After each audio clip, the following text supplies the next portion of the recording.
You're listening to the Rent Roll Radio Show with Sterling Chapman. Hey, Rent Roll Radio listeners, welcome back to the show. As always, I'm your host, Sterling Chapman. Today, we're joined with a good friend of mine who we were just chatting, and we've probably talked twice a day for the last 2 years. Brendan Chisholm, welcome to the show, and thank you for joining us. I know you've been eager to get on. For our listeners, Brendan is one of my partners in the syndication business, and so he is our primary asset manager on both our projects in Noonan Estates as well as the one in Rock Hill, and we're looking to do a lot more deals together, and we love working together, and I'm just glad to have him on the show to talk about asset management. Thank you so much, Sterling. It's a pleasure to join the Rent Roll Radio Show today. Happy to impart some wisdom upon your listeners. Awesome. Can you tell us a little bit about your background, how you got interested in real estate, how you got into syndications, and how you met the group? Sure. It's a little different story than most of the people in the real estate world of how I got into syndications. I wasn't big into real estate until I bought my first condo that I overpaid for. Didn't understand any of the lending that's available to first-time home buyers or just home buyers in general. Started listening to podcasts and reading books on my long commutes from the tri-state area to either New York City or where I was working in New Jersey at the time. Started listening to Bigger Pockets podcasts, other different type of podcasts as to how to create some passive income for myself. Right around the time, this was right around 2017, 2018. Finally started going to real estate meetup groups, networking of the such. And I believe one of the first networking groups I went to, there was a gentleman there who started talking about multifamily and the amount of wealth that could be created through purchasing larger scale multifamily apartments. So one of the first real estate networking events I went to, there was a gentleman there who started talking about multifamily 5+ unit apartment buildings and the different types of ways in which you could create wealth, generational wealth for your family. And I was super intrigued by it. Actually, a couple months later, I joined his coaching platform. He's a former guest of yours as well. And took that as my first year or two of just understanding the fundamentals and the concepts of multifamily investing. Over the course of the next year or two, tried sourcing multifamily apartments in my home market, which is I'm based in Fairfield County, Connecticut. And nothing came to fruition. Had a couple deals under contract. One was a 25 unit. Another was a 37 unit, about 45 minutes away from where I live. Got to PSA for one of them. And the deal fell through when the appraisal didn't, when we missed on the pricing on the appraisal. And that was 2 months before COVID. Took a little break after that, just figuring out ways in which I could impact or grow my own network and brand while in the midst of COVID. I started running a newsletter and just studying everything that was commercial real estate. And it was probably around end of August of 2020 where one of our partners who does our acquisitions, the man behind the curtain, it's an inside joke amongst our team. But him and I met, I think it was early 2020 before COVID started, and just kept on talking back and forth, as the ways in which we can improve or underwrite deals or figure out how to asset manage those deals as well. So I knew him, and then he told me about a deal that he got under contract in Georgia, which turned out to be Noonan Estates. And I was trying to help raise equity with another person at that time. The deal that I was trying to raise equity for, it fell. We had to back out of contract, and shortly thereafter, that same gentleman asked me to join the partnership team or be a general partner for the Noonan Estates deal. And since that time, your and my relationship has blossomed, as well as the team that we're working with. So we all kind of have very unique roles in the process, and one thing that has been huge for me this go round is the amount of time and energy you put into the day-to-day asset management piece of the project. Yeah. Can you walk us through what that looks like on your end? How you organize that, what you look for, who you're communicating with the most, what is your participation? Walk us through what like true asset, because I mean, at the conferences and from the gurus and on the podcast, all you really hear about is the acquisition side. Hey, you need to go meet brokers, you need to go cold call true owners, and then the capital raising side. You know what I'm saying? Like, but there's a lot of work in between those, and then you're the guy carrying those tools. So can you walk us through what that looks like? Sure. One of the big things with asset management is carrying out the business plan that you had at the acquisition, at the time of acquisition. Figuring out where you need to be for vacancy, occupancy, all of the such. So for me, it's a very, very organized individual, and just making sure I can collect all of the data that is provided to us from our property management company when it comes to reporting to make sense of all the numbers that we're doing. Looking at, on a daily, weekly, monthly basis, looking at what the rent comps are in our market. If there's where to push at the time to see if there's opportunity for rent increases, or just making sure that we're heading on to a certain occupancy level. Who I'm collaborating with every single day. We have a wonderful third-party property management team in Virginia. So we're doing, I'm constantly in contact with them from their financing team, their operators, and then speaking on a weekly basis with our regional property manager. Just figuring out what's going on at the property level to make sure that we're doing what we need to do on the general partnership team to make sure that we're providing the best experience for our residents as well as our investors. We're getting weekly. What I'm trying to do is get weekly reporting and put it together to make sense for everybody, just to understand it from a high level, but really digging into the details to make sure that we're firing on all cylinders.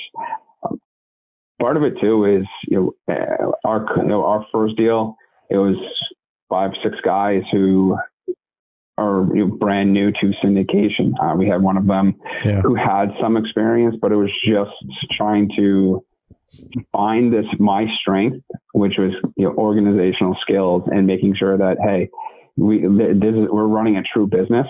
So making sure there's meeting minutes, making sure that we are putting time on a weekly basis into the business, and making sure that we're addressing any concerns or tasks that we need to, and then assigning them out, or just taking the ball and running with them. Awesome. Tell me about the debt piece of the equation. Do you handle that as well with the draw request? And I've heard you go a little deeper into the weeds on the debt piece than I typically like to do. So can you elaborate a little bit on what that looks like on these projects? Sure. So for Noonan Estates, our first deal, one of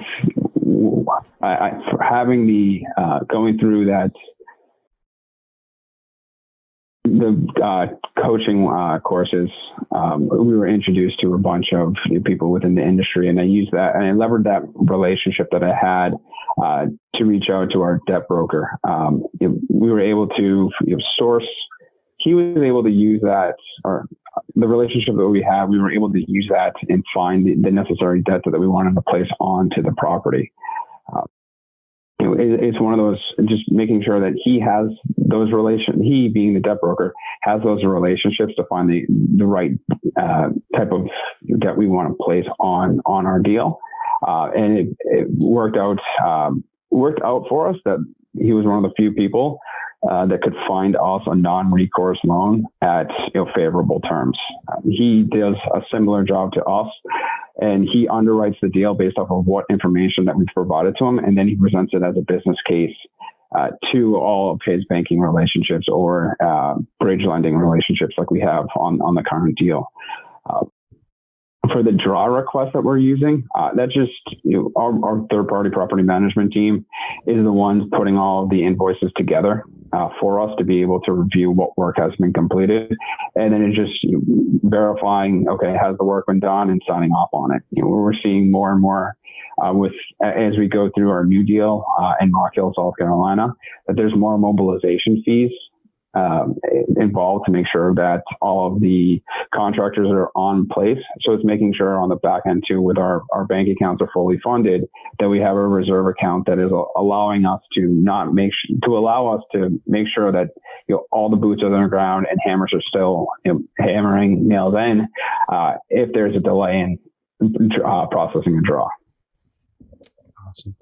So what is something that you learned during Noonan that you implemented in Rock Hill to make the process more efficient?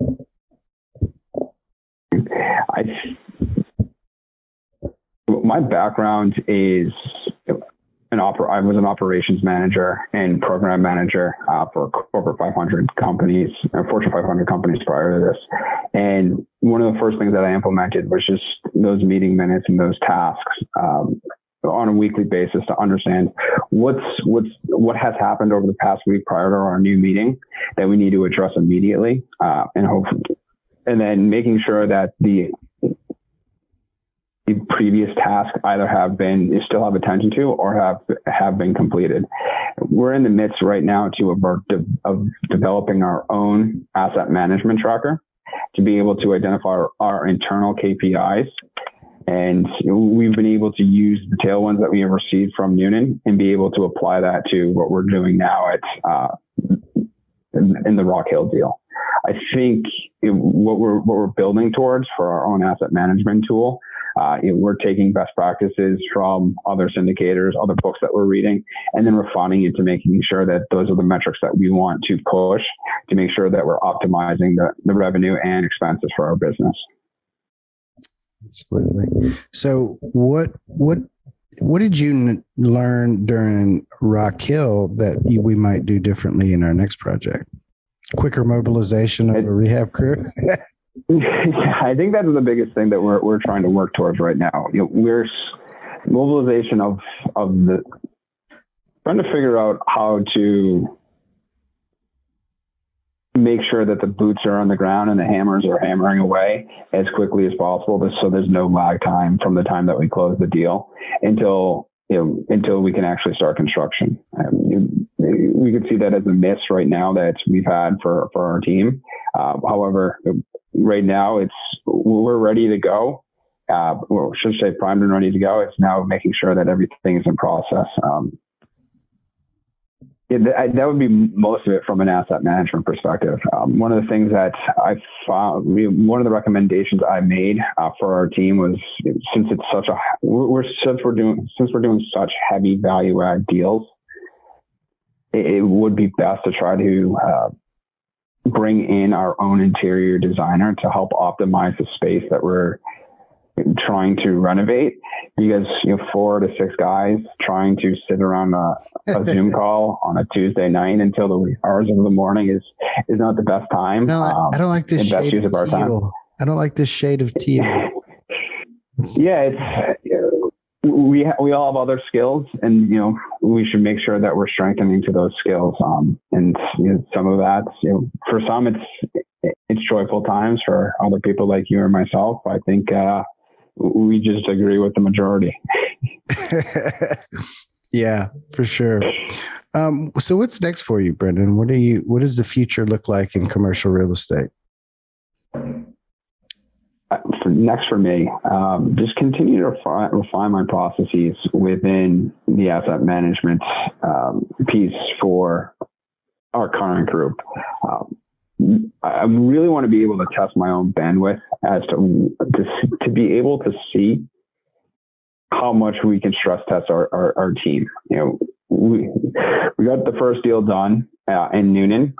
We had a lot of there's a lot of tailwinds there to make sure that the numbers were there, but our basis was wonderful, and we paid attention to a lot of the details for the capex as well as where rents needed to be. I think we're in a similar boat with Rock Hill as well. What I ideally like to see is us being able to manage more projects, simultaneously, and really see where our bandwidth lies. So that's it from an asset management perspective, making sure that those trackers that we're implementing are also being able to seamlessly go over to each of the deals that we're doing. And then on a personal side too, it's just being able to grow as a capital raiser as well. That's not one of my core strengths right now. It's something that I'm working towards as we get. Do you go ahead? So there's two schools of thought around this. And one is that like you should like try and get better at other things that you're not good at. And then there's I think Gary Vee's the one who's like triple down on your strengths, and I'm a big believer in that because there's a lot of things I'm not good at. There's like a lot of things I'm not good at. And I spent years going in circles trying to get better at these things I'm not good at. And I had a lot more success when I just gave up and just really focused on the areas that I am good and partnered up with other people that are really great in other areas. Like, and I'm wondering, is your intention to try and carry every aspect, or is your intention to just focus down and become like the best asset manager to where anybody would want that asset manager on their team? It's the latter. I knew I had to probably provide a quote for this as to what. That's because unlike some of our other partners, you listen to the Rent Roll Radio Show. That's correct. So I can. I'll share the quote with you right now, and I'm sure we can repeat it again. What is it? But or we can go later in the show. Let's wait. You're messing up. You're messing up my flow. I don't want to mess up your feng shui. So no, it's the latter, Sterling. Not just that. I say that from a standpoint of like, if I was trying to underwrite and create spreadsheets and create financial models like some of our partners do, I would probably not have any time to do any of the things that I'm good at, because I spend all of my time doing that. And like, I just, what I mean? There are a few things I'm good at. And I feel like if I can spend all of my time doing that, like I feel like we can be more productive as a group if like you're doing what you're really good at and I'm doing what I'm really good at. That I say that about a lot of things, about like the ability to pass things on, the ability to take on partnerships, the ability to hire people, the ability to not do things that you don't like doing and not do things that you suck at. And, I think back to like when I turned my properties over to property management. So when right before I got into commercial, when I was just buying single family and like duplexes and I think a couple of fourplexes, I was managing my own properties, and it was terrible because I suck at managing properties. I mean, I'm good at filling units, right? I've got a sales background. So a tenant comes and I'm like, oh, you're going to sign today. You know what I mean? Like, and I have a sense of urgency about it that like nobody else really ever will about my property, right? I was meeting people at 10 a.m. on a Sunday or 7 p.m. on a Friday. Right. And so I was good from like a leasing perspective, but what I was terrible at was maintenance. Like I didn't grow up in like I've gotten better about construction, rehabbing all these houses lately, but like, in the early days, like I didn't know how to fix anything. Like people would call me at like 9:00 on a Tuesday and they're like, oh, there's a leak. And I'd leave my house. I'd crawl out of bed, leave my house, drive across town and go, sure enough, it's a leak. We better call a plumber. Like, I don't know how to fix a leak. You know what I mean?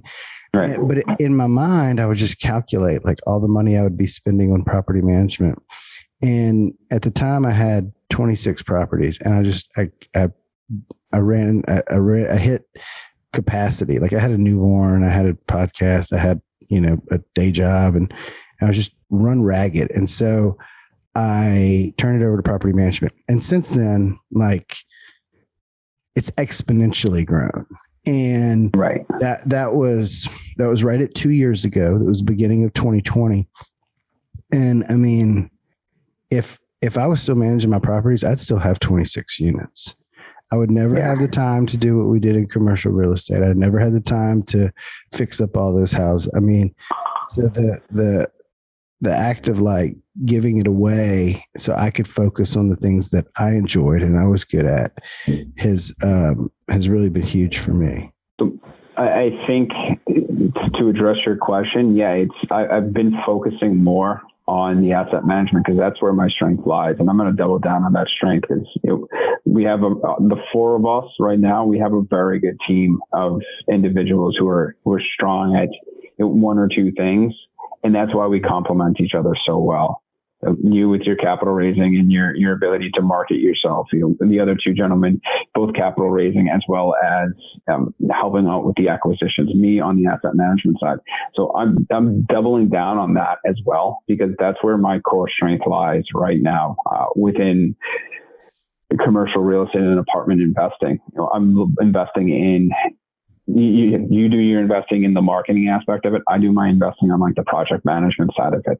I've implemented a Monday.com for our team, which is a project management software to make sure that there's accountability from the people who take the tasks, as well as just oversight into the entire thing. It's I'm trying to take what's in the back of my brain and systematize it, and being able to allow for a more seamless process, to allow for other ways in which we can improve the property from an asset management perspective. Awesome. So real quick, I want to hop over to our radio round so you get a chance to talk about your quote. You know the drill. So the first question is, what's your favorite book? My favorite book, The Richest Man in Babylon. Is it? It's one of those things where they've taken Babylonian parables and 4,000 years ago of how people manage their wealth and personal finances, and how it transcends over generations. That you keep your money and you make your money. Yeah. No, I mean, I read it. It's a great book. Cool. What's your favorite quote?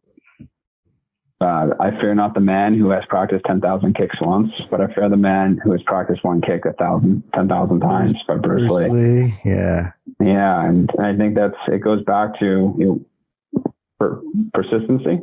And, that's another thing that I've been able to take and being able to apply it to this asset management role within our syndications. It's not the sexiest thing that we're trying to do. But it needs to be done, and the job needs to get done, and making sure that there's somebody here on the back end to be able to continue pushing the hog forward. Awesome. What is your favorite thing to do when you're not working? Hang out with family, exercise, run, golf, and ski. Nice. Got two little boys, 2.5-year-old and an 8-month-old, and a beautiful wife. And the time I am able to spend with them when we're not focusing on this and our 9 to 5 it's quite valuable. If y'all want 2 more boys, I've got a couple I can send up there, about the same age. No, two's perfect. It allows for man-to-man coverage with my wife and myself. Oh man. And on the skiing, I just went skiing and I'm still hurt from skiing. I don't know if I told y'all this. So I got overconfident, about 5 minutes in. I was like, dude, I could do that. And I like put it straight down and boom, I hit the ground. And I think I bruised a rib because every time I cough or sneeze, it feels like I'm having a heart attack for about 30 minutes. And I'm pretty. You may want to get that checked out. That happened to me last year when I went skiing before we had, when I was able to do so prior to the boys. But yeah, similar thing. I just went straight down, probably hit a top speed and fell over, and it made my trip to the lodge much quicker than I was hoping for. Yeah, my wife wants me to get it checked out, but I don't have time. So